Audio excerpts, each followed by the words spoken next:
Hello दोस्तों, मैं सुनील कुमार वर्मा आप सभी का स्वागत करता हूं अपने ऑफिशियल यूट्यूब चैनल सफल मंत्रा एकेडमी पे। आज के टॉपिक में मैं डिस्कस करूंगा dairy technology for food safety officer, जो कि एक पोस्ट होती है, काफ़ी अच्छी रेपुटेड पोस्ट होती है। उस सब्जेक्ट का एक टॉपिक है डेयरी टेक्नोलॉजी, जिसमें हम मिल्क से रिलेटेड जितने भी प्रोडक्ट और उनकी जो भी पैकेजिंग, स्टोरेज, ट्रांसपोर्टेशन होता है, उन सब चीज़ों को डिस्कस करेंगे। फर्स्ट ऑफ ऑल, कंटेंट की क्या कंटेंट है। Milk, composition of milk, physical property of milk, nutritive value of milk, मतलब कि उसकी क्या उसमें न्यूट्रिशनल वैल्यू है। मिल्क प्रोसेसिंग, कौन कौन सी प्रोसेसिंग उसमें की जा सकती है। प्रोसेसिंग इन द सेंस मतलब कि प्रोसेस्ड करके मिल्क प्रोडक्ट क्या क्या बनाए जा सकते हैं। Then packaging of milk, then cream, एक मिल्क का ही एक प्रोडक्ट होता है क्रीम, उसको डिस्कस करेंगे। Then physico chemical property of cream या physico chemical properties of cream, cream की जो जितनी भौतिक और रासायनिक अभिक्रियाएं हैं उनको डिस्कस करेंगे। Then butter and process of butter making और बटर मेकिंग। ठीक है। फर्स्ट ऑफ ऑल, इंट्रोडक्शन कि मिल्क क्या है।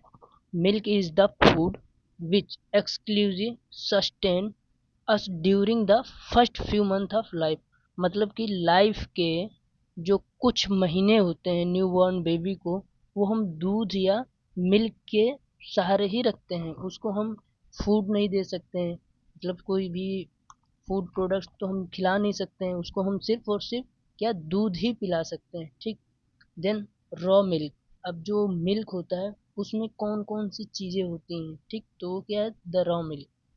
The lacteal secretion partially free from colostrum, और वो किससे फ्री होता है पार्शियली, कोलेस्ट्रम से। Obtained by the complete milking of one or more healthy cause, मतलब एक या एक से अधिक गाय से जो दूध निकाला जाता है, ऑब्टेन किया जाता है। ठीक, हम निकालते हैं, प्राप्त करते हैं। ठीक, वो होता है रॉ मिल्क।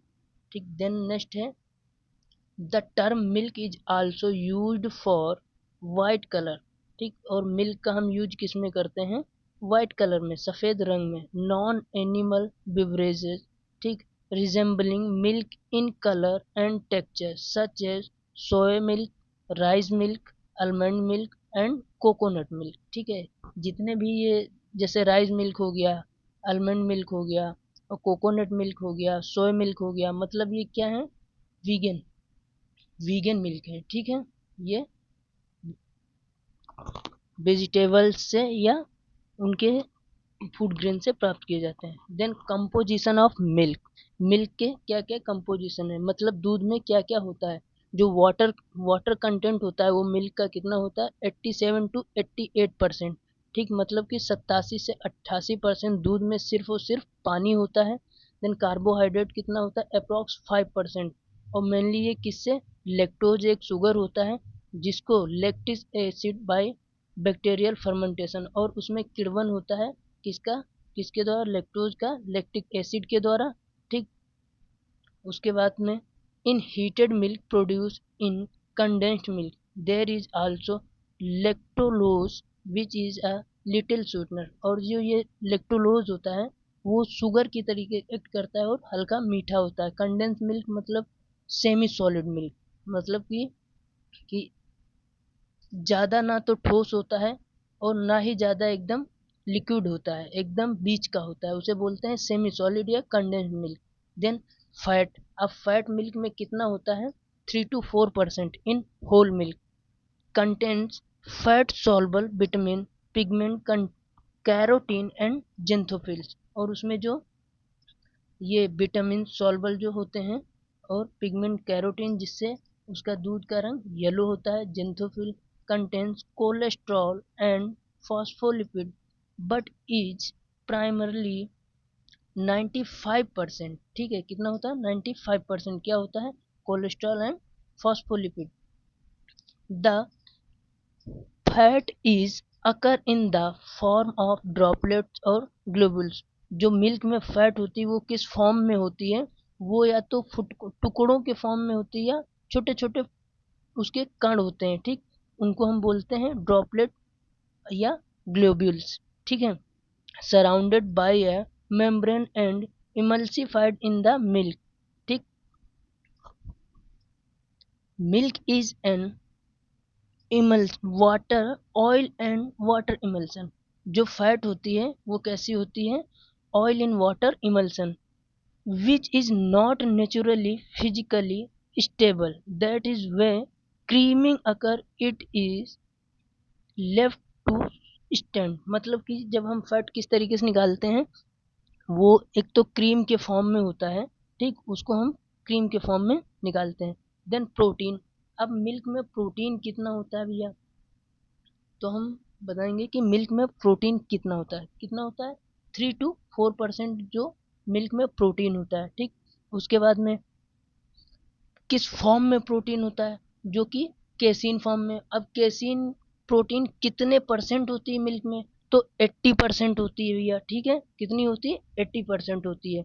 ठीक, the casein is a arrange in super structure called micelles which consist of protein together with phosphate, citrate and calcium. ठीक है, the casein are actually a group of similar protein which can be separated from to other milk protein by acidification to a pH of 4.6. क्या acidification कितने किस पे होता है? 4.6 pH पे होता है. किसका? कैसीन का. ठीक है, the casein micelles also may be coagulated by addition of the enzyme rennin. और ये इकट्ठा होने लगती है कैसीन किसको? कौन से एंजाइम को मिलाने से? रेनिन. ठीक, अब रेनिन एंजाइम कहाँ से एक्यूमुलेट किया जाता है, निकाला जाता है? तो वो एनिमल के स्टोमच से निकाला जाता है. ठीक है, एक्यूमुलेट किया जाता है. अब देन वे प्रोटीन, ठीक, वो कितना होता है? केसीन तो 80% होता है, उसके बाद वे प्रोटीन कितना होता है? 20%. ठीक है, अब लेक्टालेबुमिन एंड लेक्टोग्लोबुमिन, ठीक, इमोबोग्लोबिन, ठीक, ये सब वे प्रोटीन के फॉर्म होते हैं. क्या होते हैं? वे प्रोटीन के फॉर्म. अगर आपसे एग्जाम में पूछता है कि वे प्रोटीन के फॉर्म कौन कौन से होते हैं मिल्क प्रोटीन में, तो कौन सा होता है? लेक्टालेबुमिन एंड लेक्टोग्लोबुमिन. ठीक, वे प्रोटीन आर मोर हाइड्रेटेड. ठीक, वे प्रोटीन जो होती है वो मोर हाइड्रेटेड होती है, मतलब उसमें ज़्यादा पानी होता है. Then casein and are denatured and precipitated by heat by rather than by acid. और वो एसिड से प्रेसिपिटेट हो जाती है. अदर प्रोटीन कौन सी होती है? Include enzyme such as lipase, protease and alkaline phosphate. और अदर कंपोनेंट प्रोटीन के कौन कौन से होते हैं भैया? लाइपेज होते हैं, प्रोटेज होते हैं और एल्कलाइनेज फॉस्फेट होते हैं. ठीक, देन विटामिन एंड मिनरल्स. कौन कौन सी विटामिन और मिनरल्स मिल्क में पाए जाते हैं? ठीक है, तो कौन कौन से पाए जाते हैं? फर्स्ट ऑफ ऑल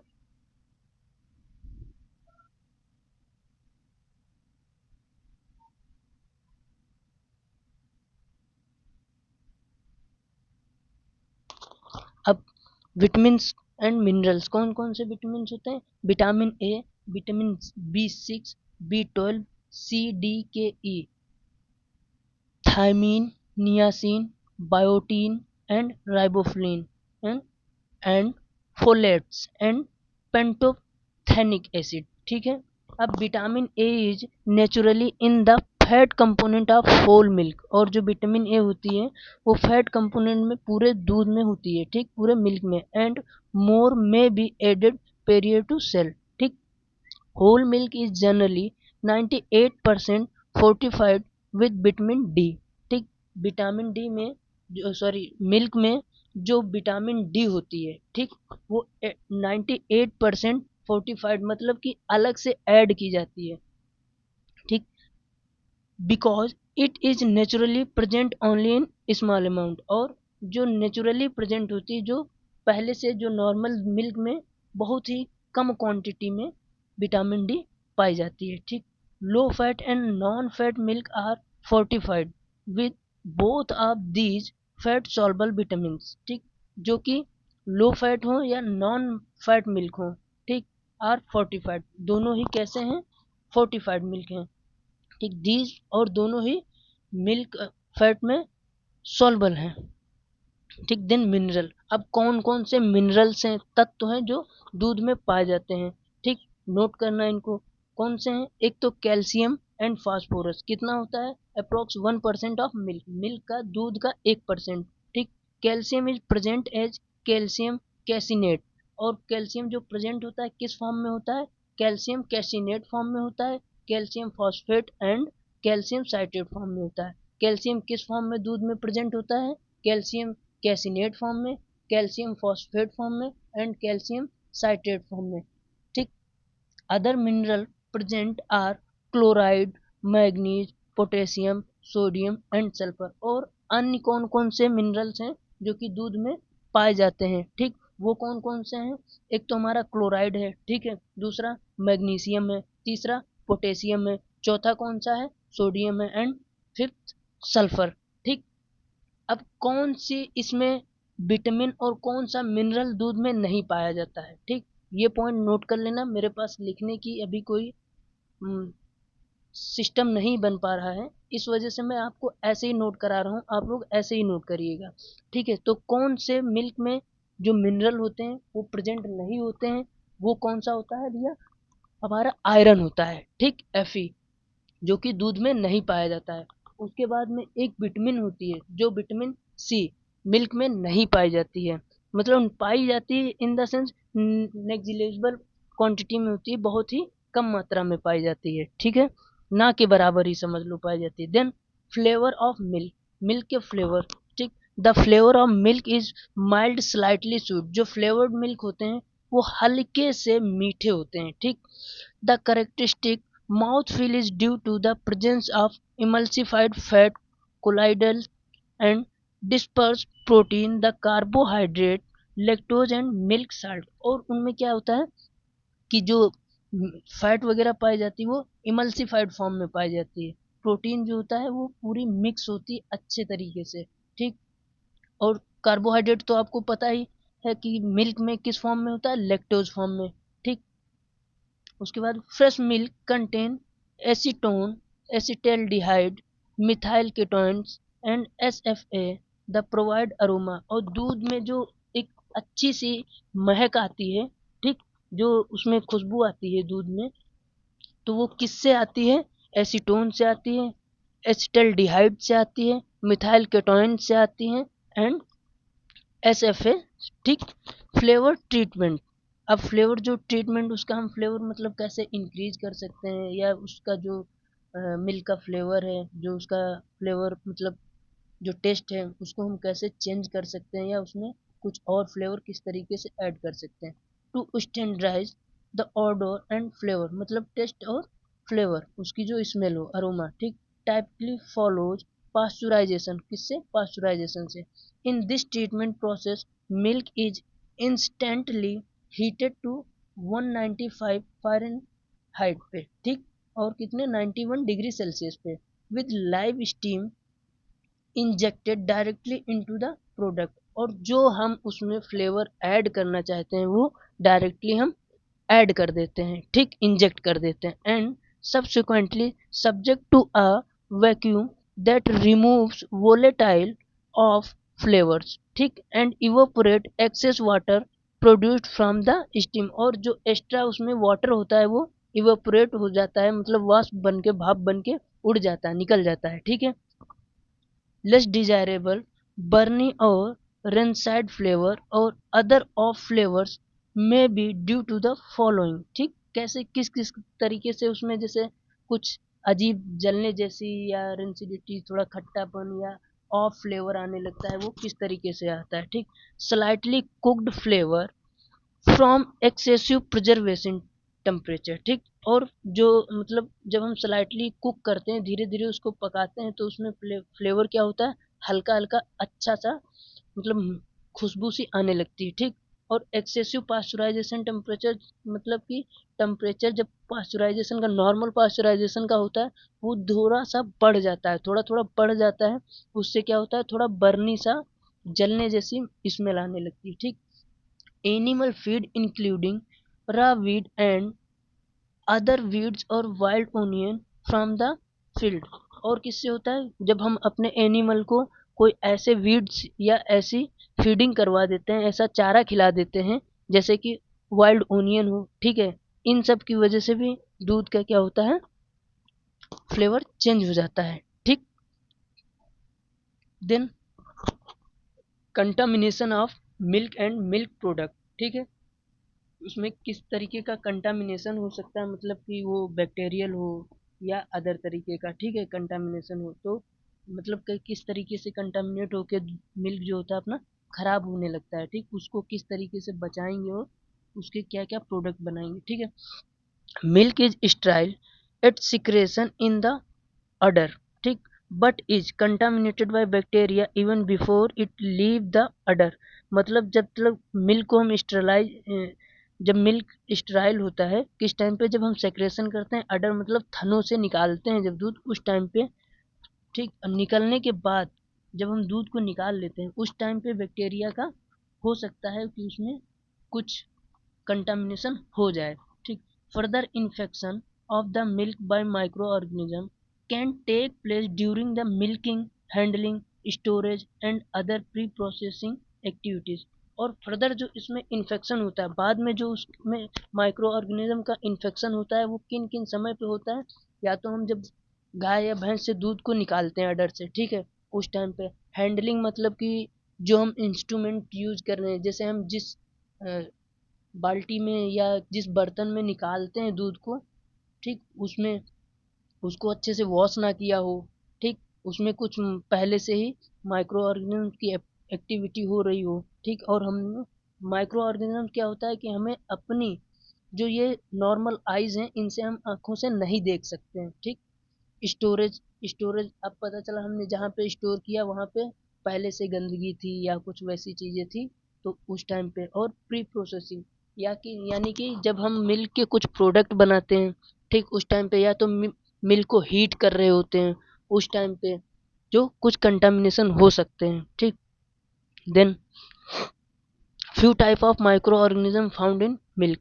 मिल्क में कौन कौन से माइक्रो ऑर्गेनिज्म होते हैं, हो सकते हैं, स्ट्रेप्टोकोकस लैक्टिस, ठीक, एक्रोमोवेक्टर एंड बेसिलस सबटाइलिस। जो ये बेसिलस सबटाइलिस है ये मोस्ट इम्पॉर्टेंट है, और स्ट्रेप्टोकोकस लैक्टिस, ये दो माइक्रो ऑर्गेनिज्म इम्पॉर्टेंट हैं।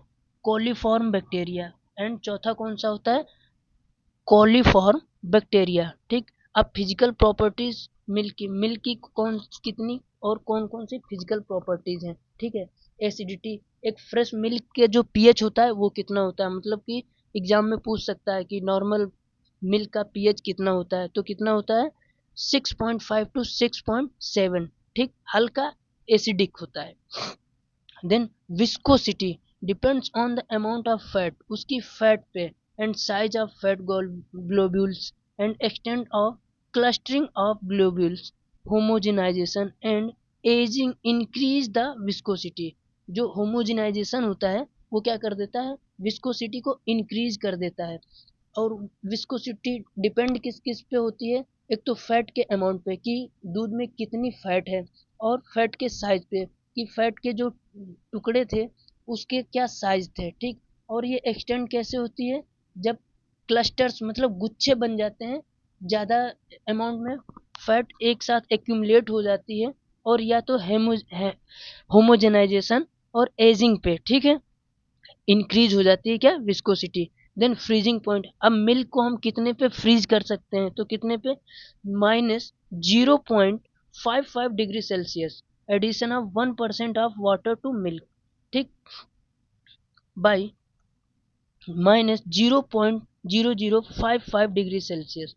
सीधी सी बात है कि फ्रीजिंग पॉइंट जो मिल्क का होता है वो कितना होता है, -0.55 डिग्री सेल्सियस। इंपॉर्टेंट है भैया। ठीक, और बॉइलिंग पॉइंट, अब आपको पता ही है किसी भी चीज का बॉइलिंग पॉइंट कितना होता है, जो नॉर्मल वाटर होता है या मिल्क, उसका कितना होता है 100। ठीक, तो मिल्क का बॉइलिंग पॉइंट कितना है 100.2 डिग्री सेल्सियस।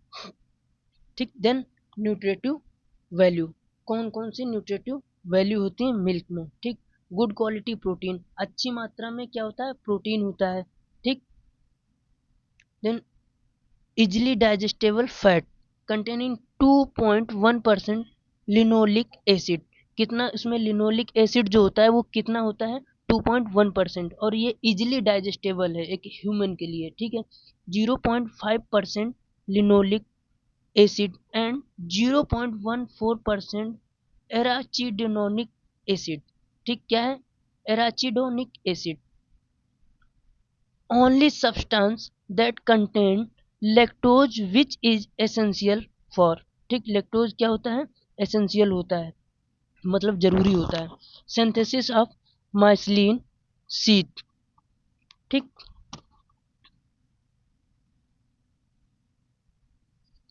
ठीक, देन नेक्स्ट पॉइंट क्या बताया था कि मिल्क जो होता है पुअर सोर्स होता है काहे का, आयरन और विटामिन सी का, ठीक है। और ये मेजर सोर्स के इसमें जो अच्छी क्वांटिटी में जो मिनरल्स पाए जाते हैं वो कौन सा होता है, एक कैल्शियम होता है, दूसरा राइबोफ्लेविन होता है, ठीक। अब composition of milk from different species, मतलब कि कई जितनी भी स्पीसीज हैं, चाहे वो गाय हो जाए, ठीक, मानव हो जाए, या बुफैलो मतलब भैंस हो जाए, गौ बकरी हो जाए, और सिप भेड़, ठीक, उन सब में कितना कितना कंपोजिशन और कौन कौन से कंपोजिशन होते हैं, ठीक है। अब जो वाटर परसेंट है वो काउ में कितना होता है, 87.99%, कितना होता है, 87.99%। देन ह्यूमन में कितना होता है, 87.50, ठीक है, ये नोट कर लेना एक जगह पे। देन उसके बाद में भैंस में बफेलो में कितना होता है, 83.39, कितना, 83.39%, एंड गोट बकरी में कितना होता है, 87.03%, और सिप में कितना होता है, 80.70%। देन उसके बाद में कैलोरीज इतना इम्पोर्टेंट नहीं है, आप लोग पढ़ लीजिएगा। देन प्रोटीन, अब काउ में प्रोटीन कितना होता है, ठीक है, काउ में जो प्रोटीन होता है वो 3.29% होता है, कितना होता है, 3.29% होता है। और ह्यूमन मतलब मनुष्य में कितना होता है फैट, वसा कितना होता है, 1.03, ठीक। एंड बफेलो, बफेलो में कितना होता है, 3.57, कितना, 3.57, मतलब 3.75% फैट किस में होता है, भैंस में होता है।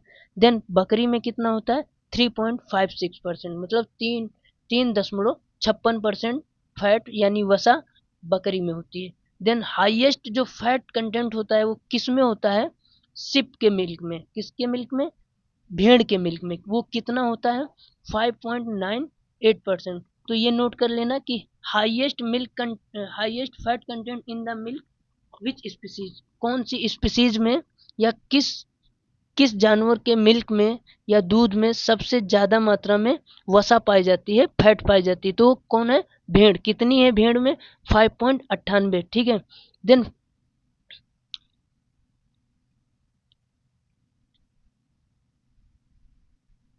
आगे पूरी टेबल आप खुद से रीड कर लीजिएगा, ठीक। देन मिल्क की वेराइटीज, अब मिल्क की कौन कौन सी और कितने टाइप की वेराइटीज होती हैं। एक होल मिल्क, जो कि आपको ऊपर बता चुका हूँ कि कितने परसेंट वाटर होता है उसमें, होल मिल्क में, होल मिल्क में 87 से 88% वाटर होता है, और फैट कितना होता है, 3 to 4%, और उसके बाद में प्रोटीन कितना होता है, 3 to 4%, और कार्बोहाइड्रेट कितना होता है, अप्रोक्स 5%, कितना होता है, ठीक। उसके बाद में रेड्यूस्ड फैट मिल्क, जिसमें फैट कम कर दी जाती है जिस मिल्क में, उसको क्या बोलते हैं, reduced fat milk. Then low fat milk, और जिसमें से बहुत कम मात्रा में फैट रखा जाता है उसको क्या बोलते हैं, लो फैट मिल्क। और फैट फ्री मिल्क, मतलब जिसमें से जिस मिल्क से हम फैट को रिमूव कर देते हैं उसे क्या बोलते हैं, फैट फ्री मिल्क, ठीक। Then flavoured milk, flavoured milk जैसे हमने उसमें कुछ भी फ्लेवर एक्स्ट्रा ऐड कर दिए,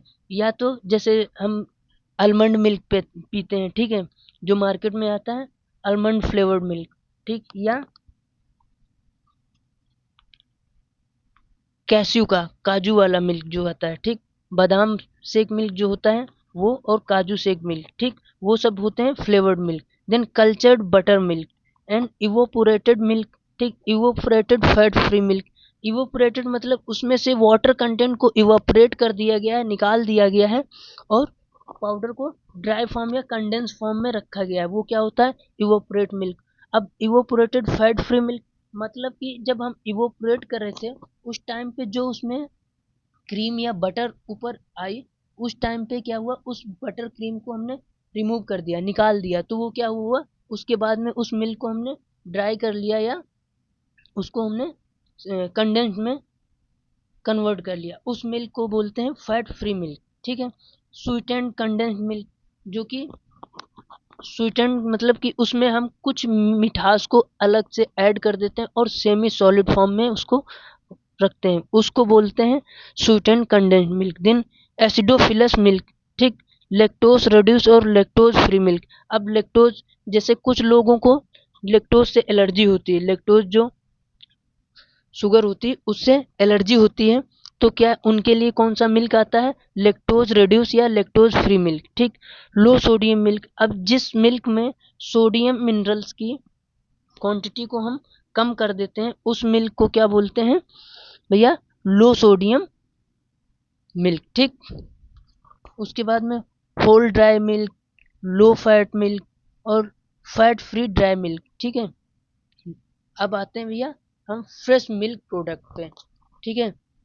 तो whole milk, fresh milk from the cow, ठीक, vitamin D is added, content 1.5% या 3.5% विटामिन डी ऐड करते हैं, ठीक। फैट कितना, 88%, water 8.5%, and non fat milk solid मतलब एस एन एफ कितना होता है, एस एन एफ 8.5%, और वाटर कितना होता है 88%, और जो उसमें होल मिल्क में, फ्रेश मिल्क में फैट होता है वो कितना होता है 3.5%, ठीक। तो whole milk, fresh milk from the cow, और कहाँ से निकाला जाता है, काउ से निकाला, उसमें विटामिन डी को ऐड किया, फैट कितना होता है उसमें 3.5%, और वाटर कितना होता है 88%, जो कि मैंने अभी टेबल में बताया आपको। देन उसमें जो एस एन एफ होता है, सॉलिड नॉट फैट, ठीक है, वो कितना होता है 8.5%।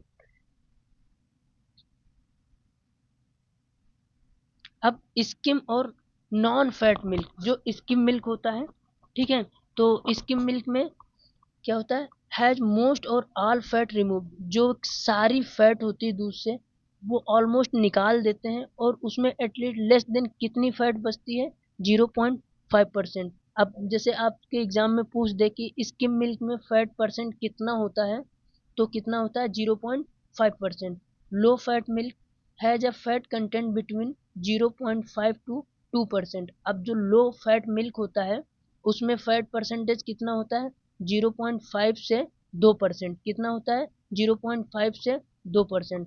देन होमोजेनाइज्ड मिल्क, अब होमोजेनाइज्ड मिल्क क्या होता है, has been processed so the cream does not separate, मतलब क्रीम इकट्ठा सेपरेट नहीं हो पाती है, वो कौन सा मिल्क होता है, होमोजेनाइड मिल्क होता है, या होमोजेनाइजेशन प्रोसेस से जो मिल्क तैयार किया जाता है।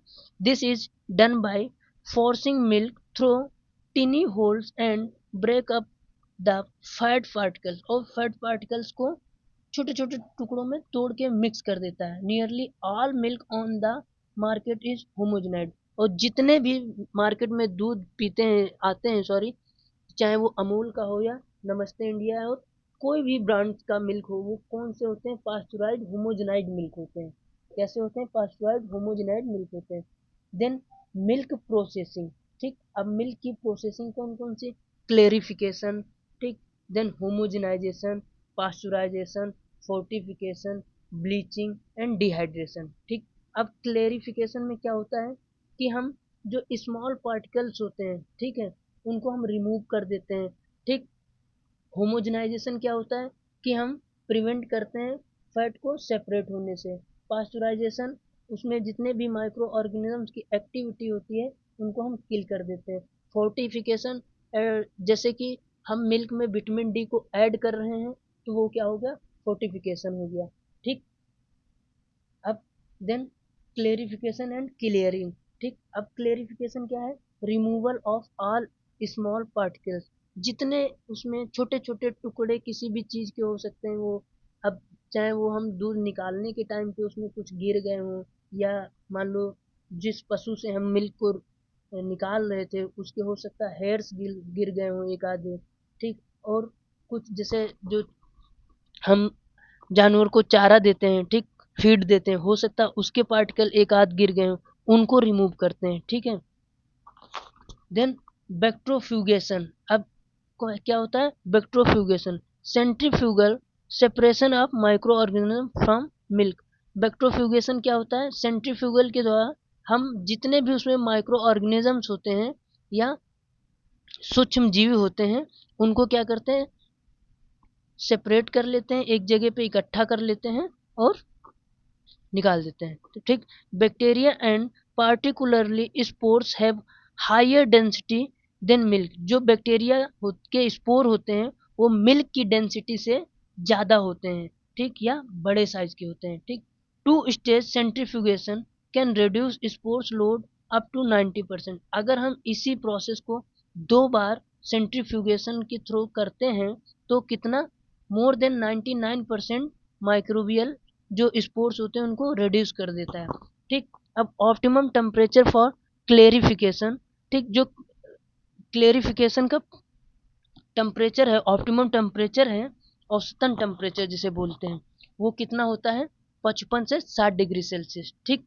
देन माइक्रोफिल्ट्रेशन, अब माइक्रोफिल्ट्रेशन क्या होता है कि माइक्रोफिल्टर से हम उसको क्लियरिफाई कर लेते हैं, ठीक। तो माइक्रोफिल्टर मेम्ब्रेन्स ऑफ 1.4 मीटर और less can lead to reduction of bacteria.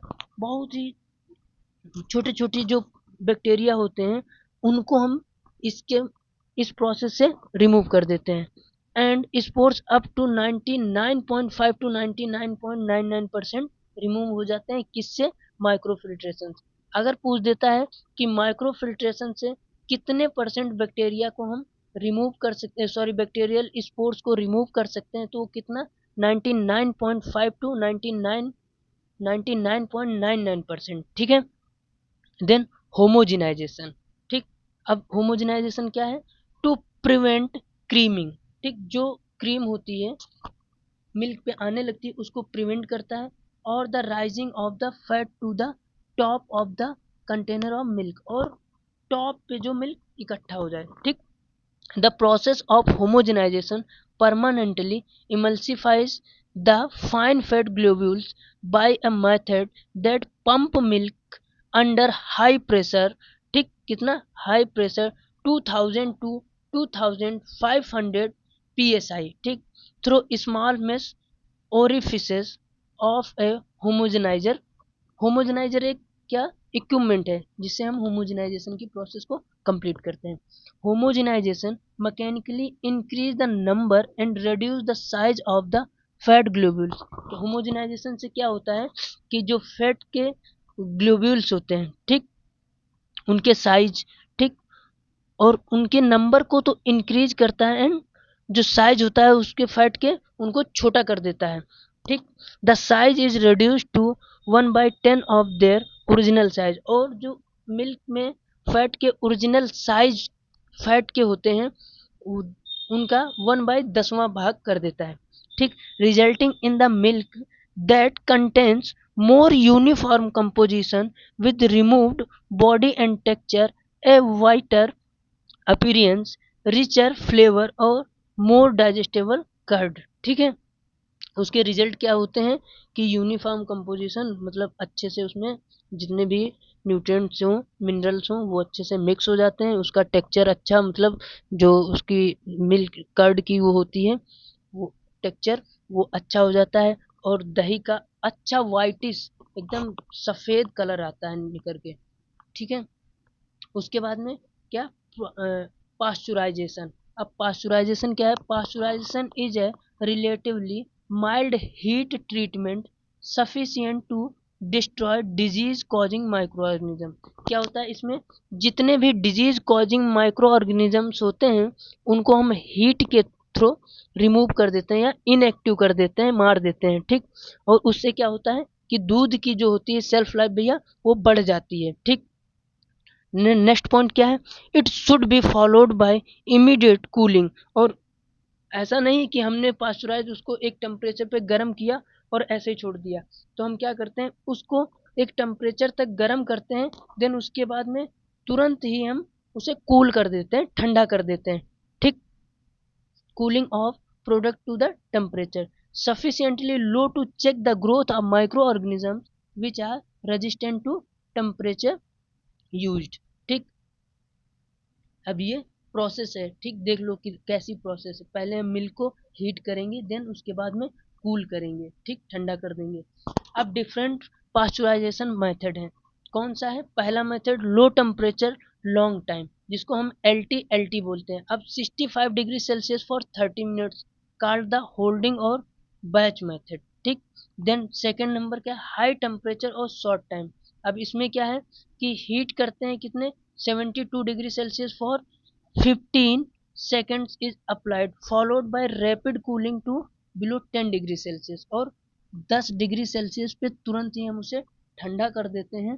उसको क्या बोलते हैं, हाई टेम्परेचर शॉर्ट टाइम। ठीक है, also called the continuous system और फ्लश पास्चुराइजेशन। ठीक, देन थर्ड मेथड कौन सा है, अल्ट्रा हीट ट्रीटमेंट।